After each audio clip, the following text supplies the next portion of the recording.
Hi, I'm Sarah D. Pasquale. I'm an herbalist. This is my farm, Fiedler's Bend.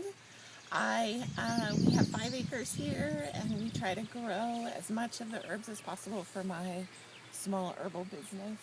These are the elder plants that we planted with our friend Annie Pawpaw in 2018.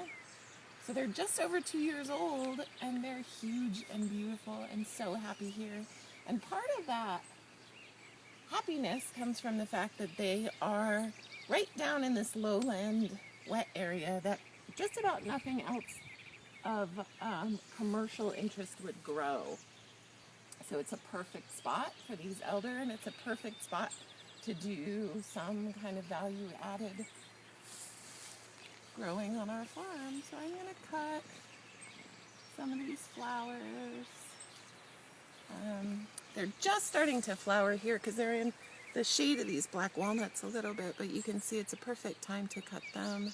They're all open on these, but none of them have started to brown yet, and that's kind of what you want to look for when you're cutting elderflower. Even still, a few closed on a cluster works fine. They even tend to open on your basket, so here you can see they're all fresh, but there's a couple closed. It's a great time to cut them. These ones I'm going to dry, and later this week I'll cut more for our elderflower syrup project. I tend to cut the stems long, but then when I use them, I take all of the elderflowers off, and I don't include any of these stems in what I'm making. Thank you, elder.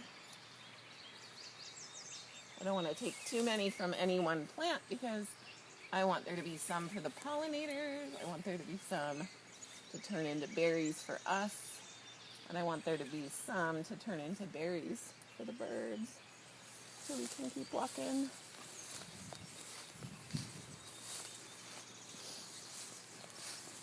Oh, look at that one with the huge clusters down there. It's so fun to see. Wow. I know. Let's go over to that one. It's so fun to see what each individual plant will do, and that's one really nice thing about growing the straight species of a plant rather than a cultivar is they have their own individual characteristics. I'm not going to cut any from this one. I just want it to bloom in full glory, but this is a gorgeous cluster. Oh, and they have such a wonderful smell. Can you smell it? There you go. It's not sweet and cloying like that beautiful rose smell. It smells like summer. And around here, the elder always bloom right around the summer solstice, which is fun. So I'll cut some of these.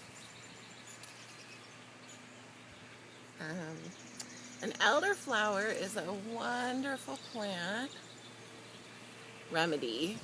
Elder plant offers so many things for us when we collaborate with her. The elderflower particularly can be really nice for fevers, for helping the body work through an illness and working with fevers. So many of us feel like a fever is something to be treated, but a fever is actually something to be appreciated because it's the body using its natural defenses